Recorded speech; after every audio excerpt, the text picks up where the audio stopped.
What's something people don't know about this case? It's a question we often ask, searching for a hidden detail, a forgotten clue.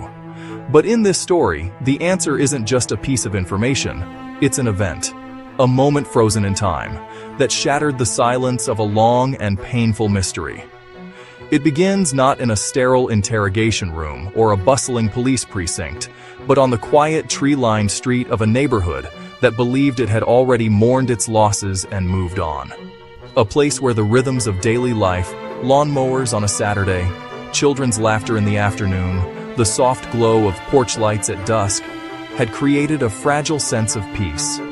But peace, as this community would soon learn, can be a temporary state.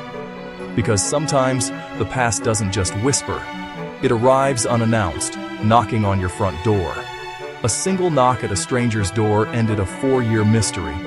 It came as the sun was setting, casting long shadows across the manicured lawns. The homeowner, expecting a package or perhaps a neighbor, opened the door to a face they didn't recognize. There was no immediate sense of danger, just a profound and unsettling stillness. The person standing on the porch wasn't a salesperson or a canvasser. Their expression was unreadable, their purpose unknown. In that brief, silent exchange, a chasm opened between the ordinary evening and the extraordinary revelation that was about to unfold. This single, simple act, a hand raised to knock on a wooden door, was the catalyst that would unravel everything. The reveal rocked a quiet neighborhood. News travels fast in a place like this, not through official channels at first, but through hushed phone calls and urgent text messages. The story spread from one house to the next, a ripple of disbelief and renewed fear.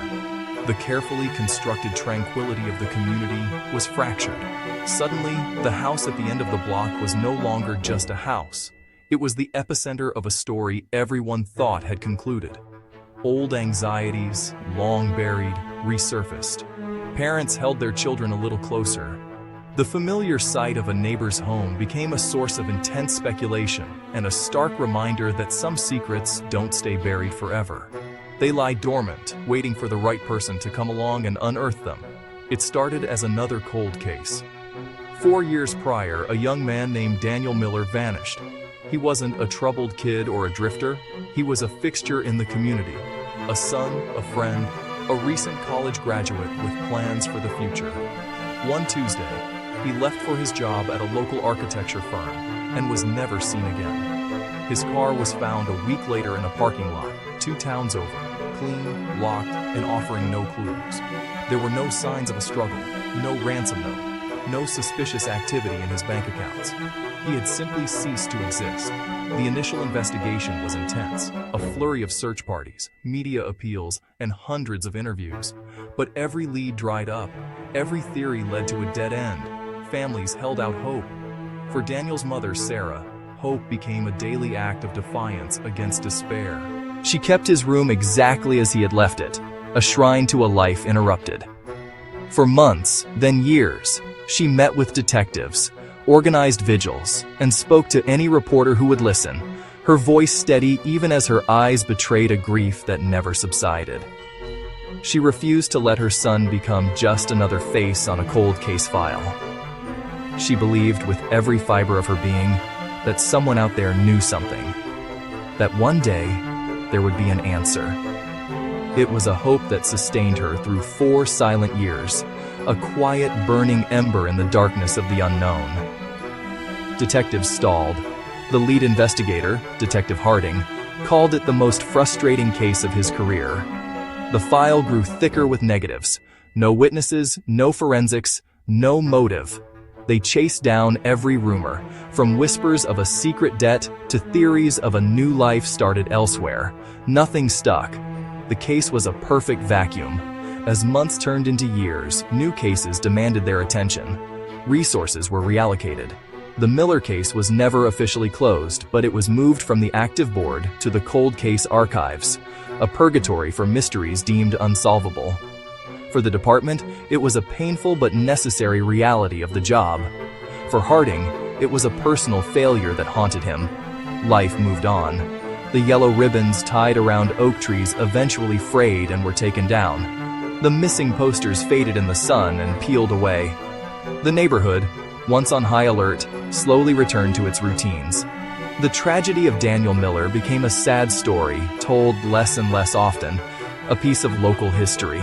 New families moved in, their children playing on the same sidewalks where search parties had once gathered. The collective memory of a community is powerful, but it is also finite. The world kept spinning, and the silence surrounding Daniel's disappearance became a part of the landscape, as unremarkable as the passing of the seasons. Then, a stranger appeared at a house. Not just any house. This was the detail that would later obsess investigators. The stranger didn't go to the police. They didn't go to the Miller family home. They walked up the path to a modest, two-story house owned by a quiet couple who had lived in the neighborhood for over 20 years. A couple with no known connection to Daniel Miller or his family. The choice of this specific door on this specific street was not random. It was a deliberate act, a key being inserted into a lock that no one even knew existed. The person on the porch was about to become the most important witness in a 4-year-old mystery, and they knew it. He held a single item, a faded photograph. It wasn't in an envelope or a frame. It was held carefully in a weathered hand, its edges soft from time and handling. The image itself was unremarkable at first glance, a candid shot, slightly out of focus. But it was what the photo represented that held all the power.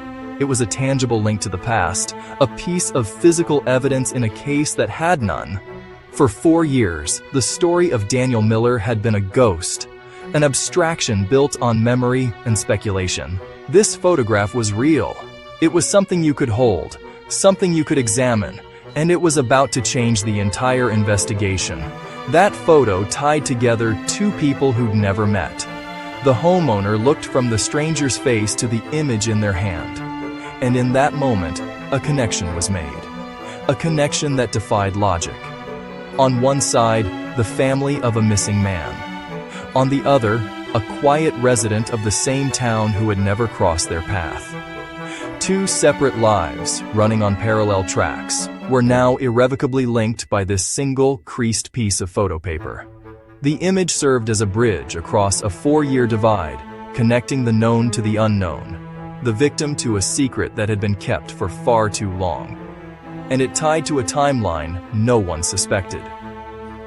When police were finally called to the scene, the photograph wasn't just a picture, it was a map. It didn't point to a location, but to a moment in time. A moment that investigators had completely missed. The details within the image, the quality of the light, the clothes being worn, a barely visible calendar in the background, allowed forensic analysts to place it within a very specific window. A window of time Daniel Miller was officially declared missing, but his car was discovered. It suggested a new, hidden chapter in his final days, a sequence of events that took place entirely in the shadows, unknown to anyone looking for him. Neighbors whisper. The arrival of a single police cruiser quickly turned into several. The quiet street became a stage. People who had only ever exchanged polite waves now gathered in small, anxious groups on their lawns and driveways. The whispers were a mix of fact and fiction. Did you hear? They found something. Someone from that house is involved. It's about that boy who went missing. The house, once just a familiar part of the landscape, was now viewed with suspicion and fear. Every drawn curtain, every flicker of light was scrutinized. The neighborhood was no longer just a collection of homes. It was a gallery of potential witnesses and suspects. Police reopened files. Back at the precinct, Detective Harding pulled the Miller case from the cold storage shelf himself. Dusting off the thick binders felt like an act of resurrection. What was once a monument to failure was now the most active case in the department. The photograph was scanned, enlarged, and analyzed from every conceivable angle. The old timeline was torn down from the evidence board, and a new one was started. Every witness from the original investigation would need to be re-interviewed. Every alibi rechecked. The entire foundation of the case had shifted. It was no longer a question of Daniel went, but during those undocumented hours revealed by the photograph, questions multiply. With this one breakthrough, 1,000 new questions bloomed. The photograph answered one thing, that the original timeline was wrong, but it raised countless others. Who took the picture? Where was it taken? And most importantly, how did it end up in the hands of a stranger 4 years later? The homeowner who received the photo claimed to know nothing, their shock appearing genuine. This only deepened the mystery. Was the stranger a messenger, a participant, a witness burdened by guilt? Each potential answer branched into a dozen more complex scenarios, turning a linear investigation into a tangled web. Who brought the photo? The identity of the person on the porch is now the single most critical focus for investigators. They vanished as quietly as they arrived. By the time police were on the scene, they were gone. No one in the neighborhood saw where they went. They left behind no name, no contact information, only the photograph and a profound sense of mystery. Are they a hero, finally bringing a crucial clue to light? Or is their arrival a calculated move, an attempt to manipulate the investigation from the shadows? Their anonymity is both a gift and a curse, providing the key to the case while remaining tantalizingly out of reach. And why now? This is the question that haunts Daniel's mother, Sarah. For 4 years, there was silence. 1,460 days of nothing. Why break that silence now? Did someone's conscience finally win out? Was there a falling out between people who shared a dark secret? Or is there a more pragmatic reason?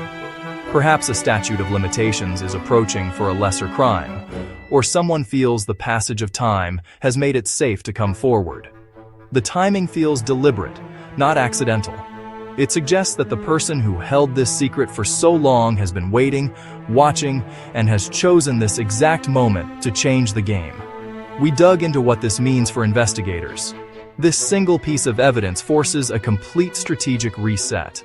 They are now pursuing 2 parallel investigations: a forensic deep dive on the photograph itself, searching for fingerprints, DNA, or any trace evidence left on the paper, and a massive public appeal to identify the stranger who delivered it.